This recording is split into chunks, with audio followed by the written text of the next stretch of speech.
Okay, so I was originally going to put off on making this video until the current story arc of Attack on Titan was finished. The reason for this was, in case that the following chapters were to reveal a major plot point, I wouldn't have to go back and redo the entire video just because I would have missed it. But I figured that since we are now basically familiar with almost every single important event leading up to the current story, there really isn't going to be much else to put in, at least for now anyway. This is going to be a video of me explaining the plot and history of the Attack on Titan universe, or world if you want to call it that, and how the current story came to be. Obviously, obvious warning, this is going to contain major spoilers about everything, so don't watch any further unless you're purposely trying to get spoiled or already know the story and just want an explanation. I'd like to point out a few things first. 1. I am only going to count major plot points such as the history of the Titans or an important action that a certain character did.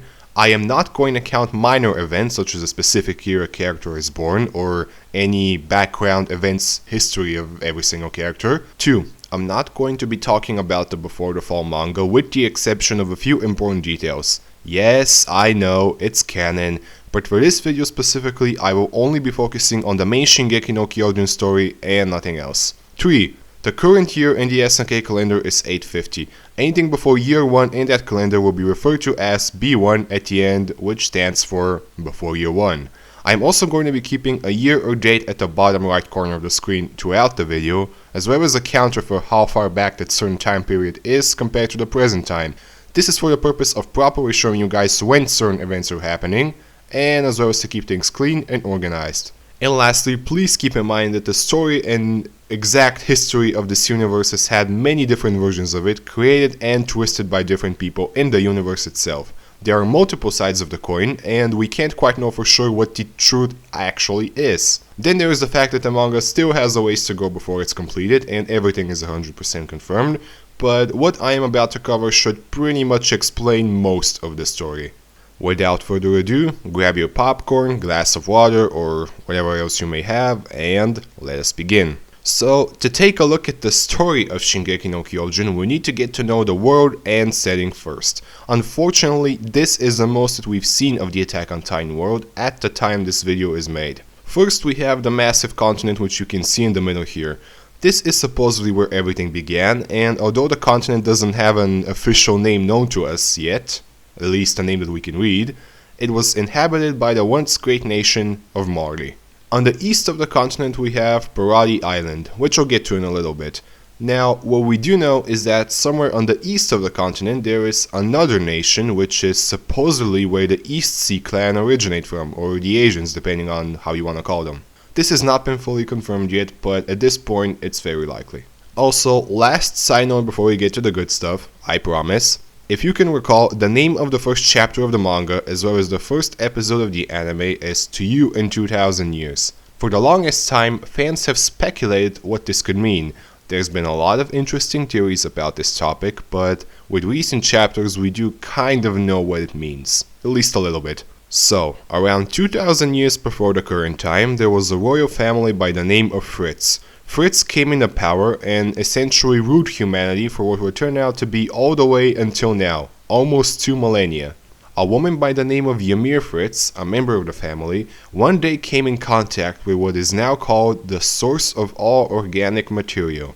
This is where the multiple variants of the story come into play. Tamari have described it as a creature known as the devil of all earth, which is depicted in this painting right here. The descendants of Ymir, the so-called subjects of Ymir, have described it as what made Ymir a god, and the scientists of Marley in the present time, who have been researching this stuff, have described it as, well, the source of all organic material. Personally, I believe the latter to be the correct one, but like I already said, we can't quite know for sure. Then Ymir Fritz is said to have made some kind of deal with this source. This deal would give her the power of the Titans, essentially making her the very first Titan and Titan shifter in existence. This Titan is supposedly the most powerful one to have ever lived, and it just so happens that it possesses all of the abilities that the current Titan shifters have, including the power to turn humans into Titans and control them. This Titan was known as the Founding Titan, or Progenitor Titan depending on which version you're looking at. According to Ymir's descendants, the goddess used her powers to create bridges, revitalize the land, and bring wealth to the humans, but supposedly this is all made up, and like I already said, we can't quite know for sure. Now, what Ymir gave in return for getting the power of the Titans is unknown, but at this point we can make a pretty good guess. In the illustration with the devil, Ymir is shown to give the creature an apple. This is probably just symbolism, but from my perspective, Ymir sacrificed a big part of her remaining lifespan in order to get the power. I could just be taking wild guesses though. Okay, but seriously now, there's a pretty good reason to think that is indeed the case, mainly because Ymir died 13 years after she became a Titan shifter, supposedly of natural causes too. After Ymir died, her soul and power split into 9 different parts. These powers would each be inherited by a human, and these 9 Titans were to become the first individual Titan shifters. Each of these 9 Titans is the originator of the current Titan shifters that we all know. Now, one of these 9 Titans was a direct descendant of the Fritz royal bloodline, and is the one who inherited Ymir's founding Titan, along with the ability to control humans and Titans alike. As of now, the full story behind this claim is still unclear, but only a member of the Fritz royal bloodline can supposedly utilize the full power of the founding Titan to the same, if not almost the same extent as Ymir Fritz. The 9 Titan shifters, using their powers, created an empire known as Eldia.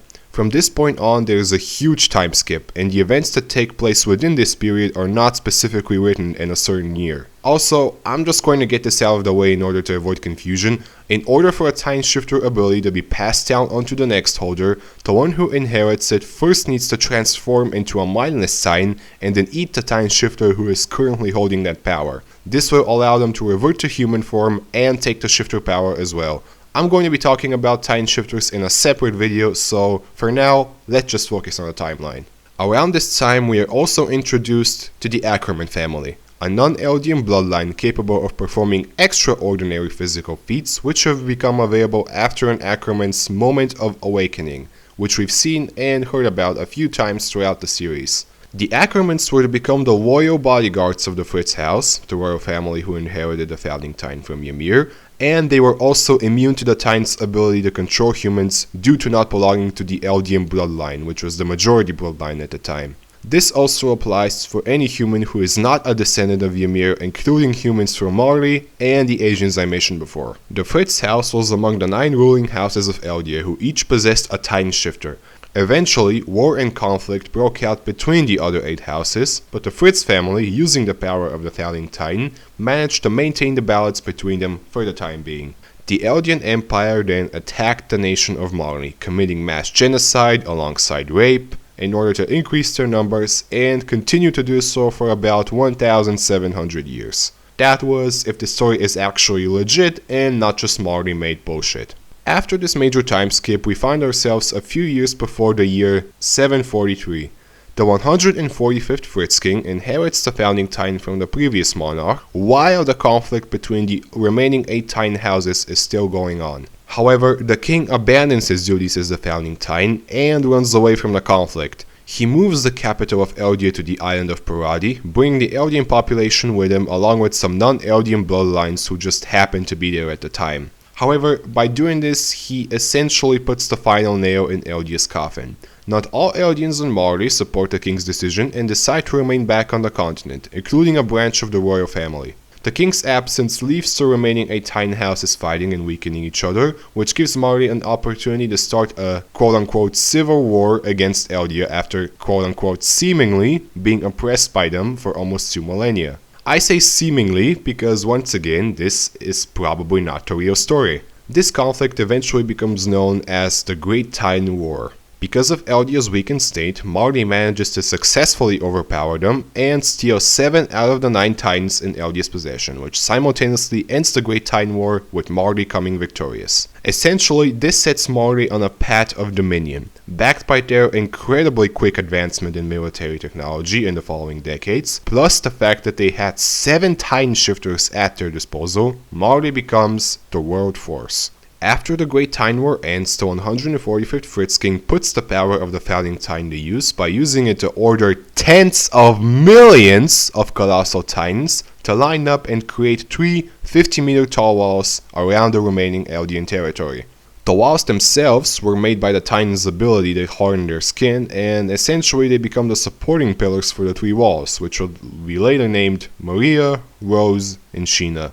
Where King Fritz managed to get so many Titans is still a mystery. Transforming Eldians is the most likely case, but turning tens of millions of his own kind into colossal Titans, just to have them stay inside the walls for 100 years? Yeah, kind of unlikely, but let's just say this. The king has his very own weird ideology and beliefs, which just so happen to be what created the world we're all familiar with.